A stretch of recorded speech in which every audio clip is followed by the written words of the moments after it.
Ba't ang nangyari, a bunch of questions. That's why I'm asking. Bakit natin ginawa yun earlier? Are we not already respecting a tradition well kept by the past?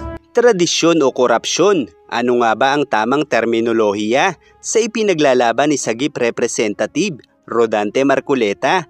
Ayon kasi sa naganap na Committee on Appropriations, Budget Briefing, /hearings of the fiscal year 2025 proposed budget of the OBP nito lamang September 10, 2024 ay ipinahayag ni Marcoleta na ang parliamentary procedures umano ay umuunlad mula sa tradisyon, karanasan at mga nakaraang desisyon na naipon ng House of Representatives sa paglipas ng panahon at binibigyang diin nito na mula noong 2004 umano ang tradisyong ito ay napanatili, kabilang ang pagbibigay ng tamang respeto sa dalawang pinakamataas na posisyon sa gobyerno, ang Office of the President at ang Office of the Vice President. At base nga sa mga pahayag ni Sagip Representative Rodante Marcoleta ay tila nakikita niya ang patuloy na pag-question sa OVP budget bilang isang bagay na hindi naaayon sa tradisyon na tinatawag nitong parliamentary courtesy na naglalarawan sa pagbibigay galang sa dalawang pinakamataas na opisyal ng gobyerno.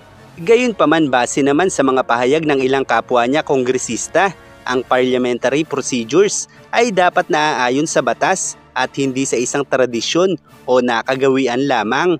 Ang ilan kasi sa mga karaniwang nakagawian ng Kongreso para sa pagtalakay ng budget ng presidente at vice-presidente ay karaniwang pangangalap ng impormasyon mula sa mga nakaraang budget nito. At bilang dalawa sa pinakamataas na opisyal sa ating gobyerno, sila ay may mga tauhang nag-aasikaso upang ipaliwanag ang anumang impormasyon na kinakailangan ng Kongreso, kung kaya't kadalasan ay hindi na kinakailangan pang ipatawag ang Pangulo o ikalawang Pangulo sa pagdinig para sa budget nito.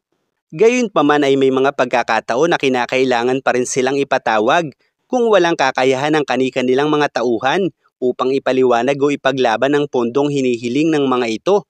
Halimbawa na lamang noong panahon ni Leni Robredo noong 2020 ay humarap ito sa Senado at House of Representatives upang depensahan ang proposed budget nito. At dahil nakatutugon noon si VP Leni sa mga katanungan ng Kongreso ay madali lamang naaprubahan ang budget nito.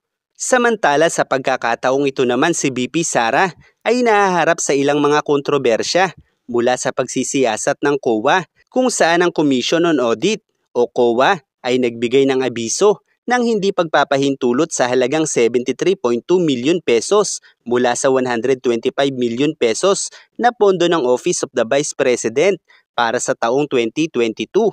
Kung saan ayon pa sa ilang mga mambabatas ay hindi dapat umiral ang pondo na ito dahil sa hindi ito nakasaad sa orihinal na budget na ginawa noong panahon sa ilalim ng dating Vice Presidente na si Leni Robredo. At dahil nga napakalaking kontrobersya nito ay kakailanganin talaga ang presensya ng OBP sa pagsisiyasat ng isyung ito.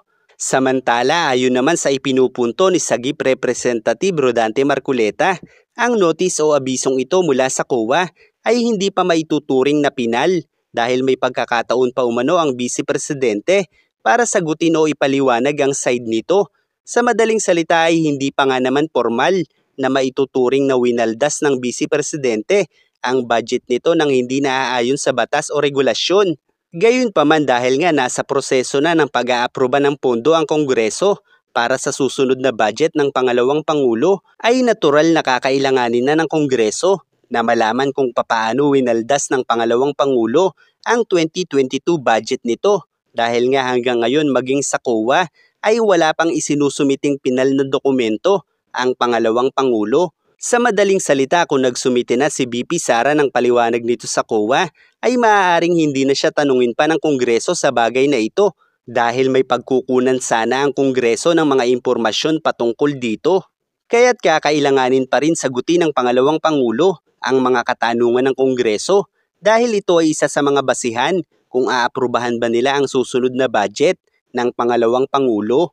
Kung aaprubahan kasi ng Kongreso ang susunod na budget ng pangalawang Pangulo sa kabila ng mga questionabling issue na magpasa hanggang ngayon ay hindi na ipaliliwanag ng pangalawang Pangulo ay hindi magiging makatwiran para sa Kongreso na ipasa ang proposed budget nito. Kapag ang isang opisyal kasi tulad ng Vice Presidente ay nakatanggap ng Notice of Disallowance mula sa Commission on Audit para sa maanumalyang paggastos ng pondo, ay kakailanganin nitong ibalik ang halagang tinukoy sa notice kung ito ay napatunayang nagastos nang hindi naaayon sa batas o mga regulasyon. Kaya't kung maaaprubahan ang panibagong pondo nang hindi nasasagot ng Vice Presidente ang notice na ito, ay posibleng magamit ng pangalawang Pangulo ang bagong pondo upang lutasin ang mga nakaraang notice of disallowance nito. Kaya't hindi naaayon ng tradisyon o parliamentary courtesy para sa usaping ito, gaya ng ipinahayag ng sagip representative na naisagipin ng pangalawang Pangulo. At kung tatanungin mo naman kung bakit hindi karaniwang ipinatatawag ang Pangulo sa Kongreso para sa proposed budget nito, ay dahil ang mga proseso ng pag-aproba ng budget ay nakasalalay sa mga ahensya at opisyal na nakatatanggap nito, kung saan sa kasong ito, ang Department of Budget and Management o DBM ang karaniwang nagtatanghal ng budget proposal at hindi ang Pangulo mismo, kung saan ang mga kalihim ng iba't ibang kagawaran at ang DBM ang nagre-representa sa Pangulo sa mga pagdinig patungkol sa budget, at sila ang nagbibigay ng mga detalye at paliwanag tungkol sa bawat bahagi ng panukalang budget. Kaya't kadalasan ay ipinahayag na lang ng Pangulo ang kanyang mga layunin at prioridad para sa budget sa pamamagitan ng kanyang State of the Nation Address o SONA o iba pang opisyal na pahayag. Kaya't sa madaling salita, kung ang Pangulo o pangalawang Pangulo ay nakatutugon sa mga kinakailangan ng Kongreso para sa proposed budget nito sa pamamagitan ng kani-kanilang mga kalihim o tauhan sa kani-kanilang opisina, ay hindi na sila kailangan pang humarap sa Senado o Kamara. Gayunpaman sa pagkakataong ito ay hindi pa nakatutugon ng pangalawang Pangulo para sa Notice of Disallowance mula sa COA, kung kaya't kakailanganin talaga sa Kongreso ang kanyang sagot at presensya. At kahit pa sabihin ng pangalawang Pangulo na pamumulitika lamang ang ginagawa sa kanya ng Senado at House of Representatives, ay hindi pa rin natin maiaalis ang katotohanan na ano't ano pa man ang dahilan ay may maanumalyang issue siyang kinahaharap na nangangailangan pa rin ng kanyang kasagutan. To the interpellation of the Honorable Marcoleta, it is my understanding that he is questioning the position of COA for disclosing the notice of disallowance, considering that the OVP has not yet filed its answer. I just wish to manifest, Madam Chair, that the filing of an answer or appeal, as the more appropriate term, is not mandatory. Instead, it is the discretion of the OVP.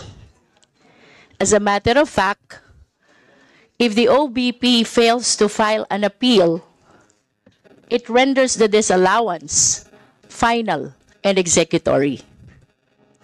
Otherwise, if they file an appeal, there's a possibility for reversal.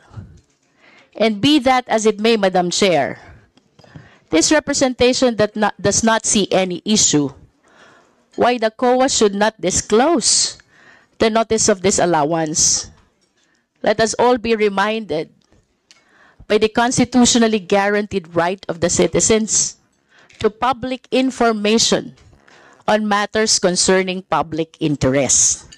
And even assuming that after the filing of an appeal, the notice of disallowance was reversed, the COA has all the liberty to disclose to the public that they were wrong in issuing the ND, and that later on the OVP was able to justify the basis for the issuance of the ND. So to conclude, Madam Chair, the filing of an answer or an appeal, as a more appropriate term, is not mandatory. Instead, it is discretionary. If the OVP files an appeal, then she has a chance to reverse the decision in the ND. Otherwise, if they opt not to file an appeal, then the ND becomes final and executory. Thank you, Madam Chair.